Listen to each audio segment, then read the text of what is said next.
여러분 안녕하세요. 현대바이오와 ADM 말씀을 드립니다. 자, 현대바이오는 상승폭이 다소 둔화된 모습이었죠. 하지만 이제 현대 ADM 같은 경우는 크게 오르면서 12% 시세를 올리면서 마무리가 됐어요. 사실 여러분들이 잘 아시다시피 시장이 주 초반에 크게 폭락을 했어요. 낙폭이 워낙 컸습니다. 자, 그럼에도 불구하고 현대바이오와 현대 ADM은 이 정도라면은 이제 정상 시장 같으면 상한가도 찍을 수 있는 그런 모습이 될 수도 있었던 그런 상황이란 말이에요. 자, 지금은 그럼 우리가 뭘 봐야 될 건가? 자, 요거를 제가 말씀을 드릴 겁니다. 사실 그 1억 이상 담아, 1억 이상 옷대, 다 일본 말입니다만 그만큼 이제 1억 이상의 큰 손들이 많이 들어오고 있다는 것이 사실 어느 정도 또 증명이 되고 있는 그런 상황 속에서 지금 이제 현대바이오와 현대 ADM은 긍정적인 모습을 보여주고 있습니다. 자, 요거 어떻게 될 건지 제가 말씀을 드릴게요. 자, 그리고 오늘은 제가 새롭게 여러분들께 이 액티브 종목을 말씀을 드릴 거예요. 왜 이걸 말씀을 드리냐면요. 여러분, 과거에 그 주가가 쭉쭉 치고 올라올 때는 지수 ETF가 위너였죠. 그러니까 이것과 관련된 것들이 되게 이제 시세를 냈어요. 근데 뭐 이란 전쟁권도 그렇고 높이 올라서 그 원인도 그렇고 전부 그 지금 급락입니다. 그러니까 판이 이제 바뀌거든요. 그러니까 정부 의지와 마찬가지로 해서 이 코스닥에서 액티브 ETF라는 것이 이제 새로 생깁니다. 이게 이제 상당히 전체 시장의 반향을 크게 불러일으킬 거예요. 그러니까 우리가 ETF를 사는 게 아니라 그 수의 종목을 공략을 하면 된단 말이에요. 그러니까 여러분 종목별로 얘네들이 사는 것만 엑기스 종목만 올라가기 때문에 엑기스 종목이 아닌 것들은 시원찮고요. 엑기스 종목만 날아갈 거예요. 그러니까 이 액티브 종목을 잡자는 겁니다. 요거 영상 후반부에 말씀을 드릴게요. 꼭 대박 내시기 바랍니다. 자, 그러면 현대바이오와 현대 ADM을 말씀을 드릴게요. 자, 여러분 구독, 좋아요, 알림 설정 대단히 감사하고요. 구독자 무료 혜택 드리니까 내용 확인해 보시면 도움을 받을 게 꽤 많아요. 꼭 확인해 보시기 바랍니다. 그리고 바이오와 ADM 말씀드리는데 음, 여하튼 실시간이 굉장히 중요합니다. 텔레그램 방에 꼭 들어오셔야 여러분들이 실시간 정보와 사인을 들으실 수 있기 때문에 그게 필요해요. 현대 바이오 입장, 현대 ADM 입장이라고 문자 주시면 제가 텔방에 초대해 드리겠습니다. 문자 주세요.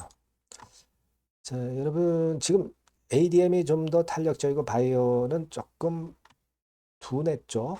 바이오부터 말씀을 드리면 바이오 같은 경우는 상승폭이 좀 둔화돼서 마무리가 된 그런 상황입니다. 근데 지금의 양상은요, 여러분, 현대 ADM 같은 경우는 이 1억 이상 담화가 엄청 들어와요. 이거는 지금 현대 ADM 차트입니다만은 여기 보시는 바와 같이 1억 이상 큰 손 담화 이게 많이 들어오죠. 네. 매수 체결 횟수가 5회나 많습니다. 현대 ADM 같은 경우는 그죠. 자, 이런 것들이 아주 좋고 그래서 현대 ADM은 좀 더 작은 종목이고 뭐 공매 대차 영향 안 받고 좀 일단 좀 작기 때문에 좀 탄력성이 강하죠. 탄력성이 강합니다. 그래서 그 부분이 좋아요. 체결 강도는 조금은 약해요. 3월 6일하고 3월 9일 수치를 보면 현대 ADM이 지금 현재 그런 모습이고 현대 바이오부터 제가 말씀드린다고 했죠. 현대 바이오는 뭐 1억 이상 매수 체결 종목 뭐 이런 건에 대한 것이 안 나와 있네요.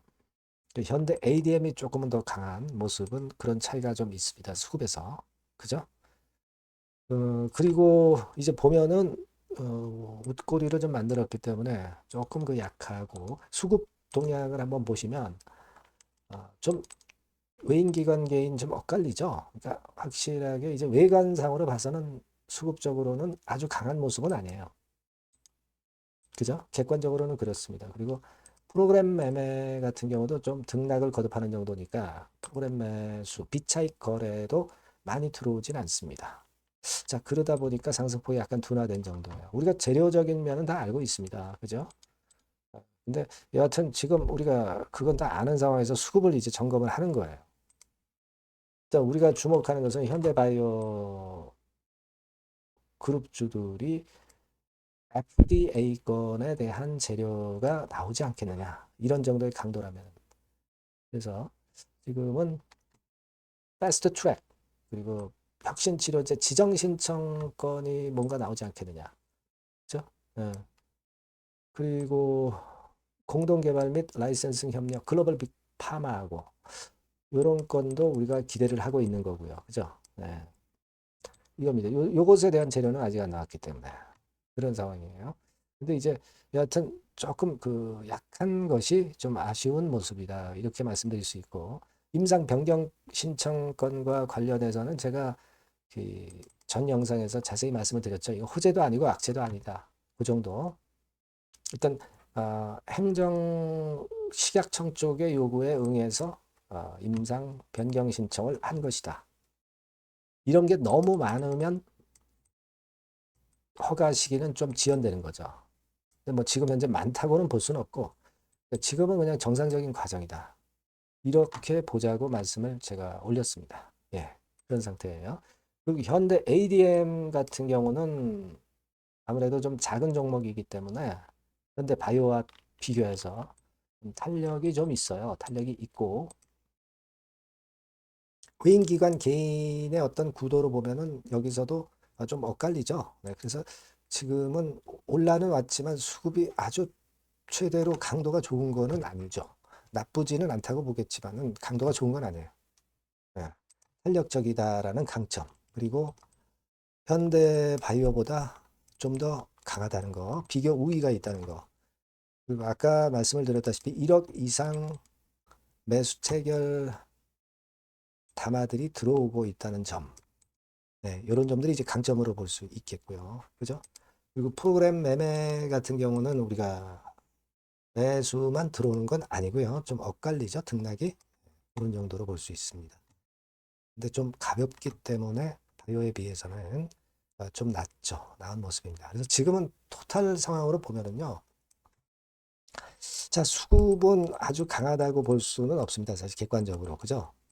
그리고 다만 우리가 FDA 건 관련 재료는 숨겨져 있다. 이게 뭐 하시라도 노출될 수도 있고 노출만 되면은 이 재료가 나오면 또 한번 위쪽으로 빵 치고 나갈 수는 있겠다.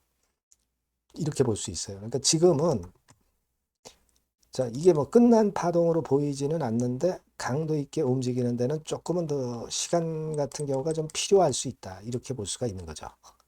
그죠? 그렇게 볼 수 있는 거예요. 그러면서 이제 어떤 재료가 나오느냐가 상당히 중요한 시점이 돼 있고 그런 상황입니다. 따라서 이제 그 부분은 제가 여러분들에게 실시간 정보와 사인을 드릴 거예요. 언제 나올지 모르는 거잖아요. 그죠? 현대바이오, 현대 ADM이라고 꼭 문자를 주십시오. 아시겠죠? 그리고 무료 텔레그램 방은 현대바이오 입장, 현대 ADM 입장 이렇게 문자 주시면 제가 텔방에 초대해서 끝까지 여러분과 함께 갈 겁니다. 예, 그렇게 말씀드리고 그 아까 제가 말씀드렸지만 이 액티브 관련주 이게 이제 제가 볼 때는 빛을 볼 것 같아서 이 건에 대한 말씀을 제가 드릴 겁니다. 액티브. 네, 요거 지금 한번 들어보시고 대박 한번 내보세요.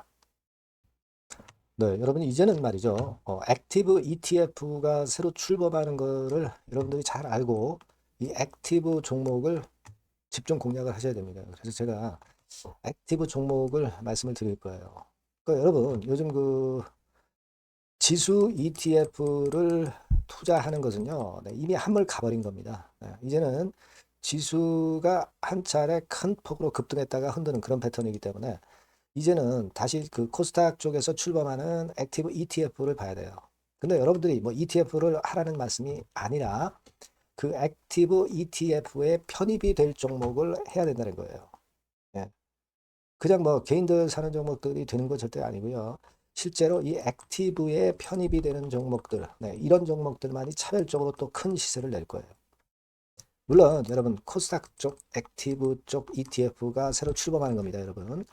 그걸 여러분들이 주목을 하실 필요가 있다. 그래서 여기에 대한 말씀을 제가 드리려고 해요. 그래서 삼성하고 타임폴리오 쪽에서 먼저 이제 시작을 하는데 시작을 할 따름이고 이걸로 그냥 끝이 아니라 계속 연이어질 수 있다는 부분들을 여러분들이 생각하셔야 됩니다. 그러니까 결국 이제 이 기관에서 만드는 이 기관에서 만지는 종목들만 될 수밖에 없는 그런 패턴이 될 가능성이 높다는 거죠. 아마 기사들을 통해서 어느 정도 여러분들이 감 잡고 계실 겁니다. 그거거든요. 그래서 우리가 이 액티브 종목을 해야 된다. 이걸 우리가 공략을 해야 된다. 이 말씀을 좀 드리고 싶은 거예요. 네. 다시 말씀드리지만 지수 ETF 쪽 관련주들은 사실 한물 갔습니다. 이제는 진짜 그 종목들 중에서 액티브 자산운용 쪽들이 간택하는 종목들만 간다 이거예요. 그래서 여러분도 잘 아시겠지만 이제 삼성 액티브하고 타임폴리오부터 이제 시작이 되는데 이게 그냥 한 달 뭐 이렇게 해서 끝나는 게 아니라 계속 뭐 몇 달간 계속 이어질 거다라는 얘기죠. 이 부분을 주목하셔야 돼요. 삼성에서는 예를 들면 코스닥 핵심 성장주에 집중 투자를 합니다. 어리버리한 종목들은 투자를 안 한단 말이에요. 그러니까 이런 쪽만 올라갈 거예요. 그리고 타임폴리오 같은 경우는 신성장 종목 이쪽을 주로 공략을 하는 거예요. 그겁니다, 여러분. 그래서 여기 그 제가 설명을 드렸지만은 국내 증시 역사상 최초입니다. 코스닥 비교지수 액티브 ETF가 등장하는 겁니다. 그러니까 기초 지수를 단순히 복제하지 않고, 그러니까 지수 쪽 ETF가 아니라는 얘기예요. 지수 쪽 ETF는 주로 이제 패시브라고 그러죠. 패시브. 펀드 매니저가 종목과 비중을 직접 결정을 하는 거니까 우리는 여기서 이 종목을 잡자 이거예요. 아시겠습니까? 시총 상위주에 대한 쏠림 현상이 됐던 거는 이거는 지수 ETF예요. 그죠? 그러니까 종목별 차별화 장세 대응에 용이하다는 겁니다. 이걸 우리가 명확히 파악하고 대응을 하셔야 된다는 얘기예요. 그래서 여러분 여기 나와 있지만 액티브 ETF하고 패시브 ETF하고 비교를 한 거 나와 있습니다만 패시브 ETF는 지수에 투자를 하는 거고 액티브 ETF는 종목에 투자를 하는 거다. 모든 종목 투자하는 게 아니라 엑기스 종목만 한다 이거예요. 그러니까 시장 지수 대비해서 초과 수익 날 가능성이 상당히 높고 운용력이 종목과 비중을 직접 선택하는 거다. 이런 얘기죠. 예. 그리고 투자 전략은 수동적이 아니죠. 지수 추종하지 않기 때문에 능동적이고 시장 상황에 맞춰서 발빠른 대응이 가능하다. 그죠? 네, 이게 특징이에요. 그러니까 지금은 우리가 이 액티브 ETF에서 공략할 종목을 여러분들이 이제 선택해서 저하고 같이 하자는 얘기입니다. 그죠? 그거예요, 논점은. 거기에 바로 포인트가 있다. 이렇게 말씀을 좀 드리고 싶은 거고요. 자, 여기 보시는 바와 같이 자산운용사가 그 삼성과 타임 이후에도 계속 출범해요. 하나자산운용, 미래에셋, KB, 신한, 한국투자신탁운용 이런 식으로 출범합니다. 그러니까 선도주자인 삼성이나 타임 같은 경우가 분명히 이제 상당히 고무적인 좋은 결과를 만들어낼 거란 말이에요. 그렇게 되면서 이쪽으로 또 자금이 몰리는 겁니다, 여러분. 지수 ETF 쪽이 아니에요. 액티브 ETF 쪽으로 몰린다 이거예요. 자, 그렇기 때문에 이건과 관련된 액티브 관련주를 제가 말씀을 드릴 거예요. 뭐한 종목으로 끝나는 게 아니라 지속적으로 말씀을 드릴 겁니다, 여러분. 그러니까 여러분들이 이 전번으로 액티브라고 꼭 문자를 주시면 아시겠죠? 뭐라고요? 액티브, 그죠? 능동적인 그런 뜻이죠. 액티브라고 문자를 주시면 제가 그 종목과 매수 타임과 매도 타임과 중간중간 AS까지 드릴 거예요. 액티브라고 꼭 문자 주셔서 이번에 한번 좋은 기회 한번 발견해 보시자고요. 네, 아시겠죠? 네, 감사합니다.